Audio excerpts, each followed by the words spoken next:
to try this again. Hi everybody. Welcome to the Congregational Church of Littleton's Facebook page. No matter where you are, no matter who you are or where you are in life's journey, you are welcome here. Tonight's reading for Wondering Wednesday comes from, as we've been reading along, the Jesus Storybook Bible by Sally Lloyd-Jones, and we are going to read God to the Rescue. It's Moses and the Great Escape from Egypt, from Exodus 3 to 13. Let's begin. Joseph and his brothers grew old and died, but their children's children stayed on in Egypt, where they became a very large family. Later on, a new king began to rule. But this Pharaoh didn't remember Joseph, and he didn't like God's people. He made them into his slaves and beat them and made them work harder and harder. God's people cried out to God to rescue them, and God heard them. He remembered his promise to Abraham. He would look after his people. He would find a way to set them free. One day, Moses was looking after the sheep when something caught his eye. A bush was behaving very oddly. It was flickering with flames, but its leaves weren't burning up. He took a closer look. "Moses!" boomed a big voice. Moses looked back. The bush was talking to him. "I have heard my people's cries," God said. "I have seen their tears, so I have come down to rescue them. Go to Pharaoh and tell him that my people go free." Moses was afraid, but God said, "I will be with you." So Moses went to Pharaoh. "Pharaoh," Moses began, "God says—" "God," said Pharaoh. "Never heard of him." Moses kept going. "God said to let his people go free." "Why should I?" Pharaoh said. "Don't want to. Won't." So he didn't. So God gave Pharaoh 10 warnings, called plagues. First, God turned the river Nile into blood. No one could drink the water, but still, Pharaoh would not let them go. So God made frogs come hopping and leaping and jumping.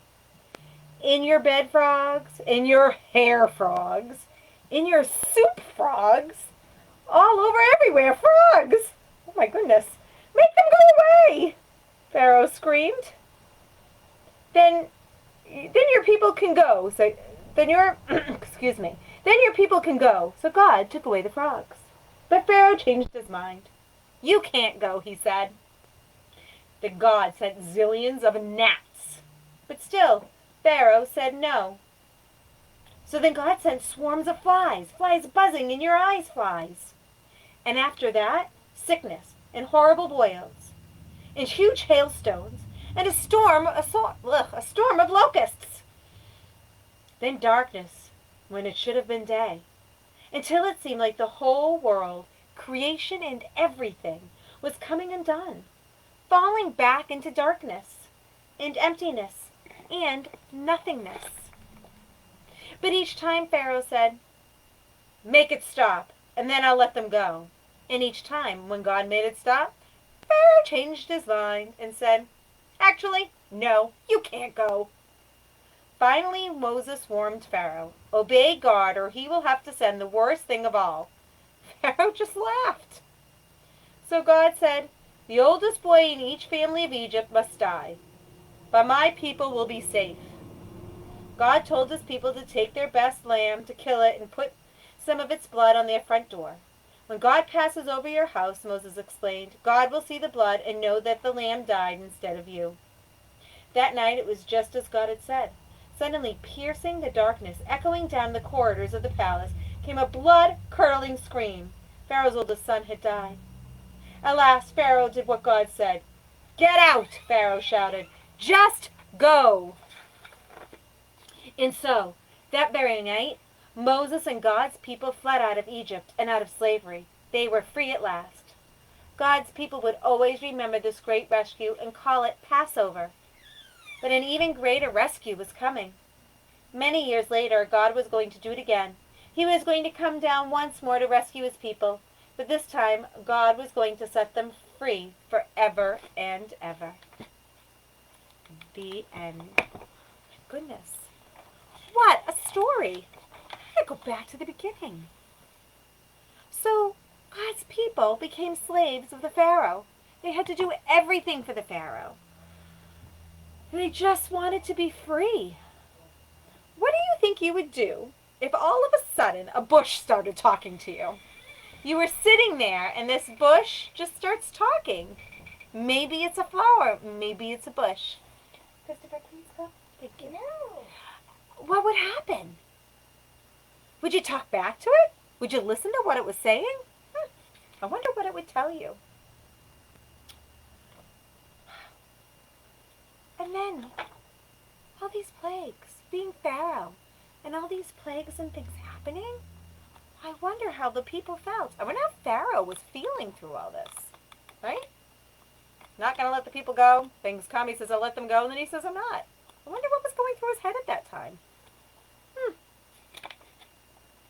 He finally let his people go, let the people go, and they left. And God was there to help set them free with Moses. I wonder about that sometimes, what that would be like to have God talk to you like that, such a big booming voice out of something. I wonder if I would talk back to him and listen to his words as he talked to me through a bush. Maybe he talked through a tree or a flower. Maybe an ant. Who knows? Right? I wonder what that would be like. I wonder what we would do if that ever happened to us. Lots of things to think about in this story. Thinking about how Moses is feeling and his people, and thinking about how Pharaoh was feeling and the rest of the people in Egypt. Wonder how they were feeling about having all these plagues come through. Pharaoh not keeping his promise. I wonder a lot about those things. Well, keep wondering as the week goes on, and I will see you guys next Wednesday for another story from our storybook. And on Fridays, don't forget, we have our Zoom classes, so if you don't have a link, just send me a message and I'll make sure you get it. All right, everybody, I want you to have a great evening and a wonderful rest of your week. Enjoy. Bye.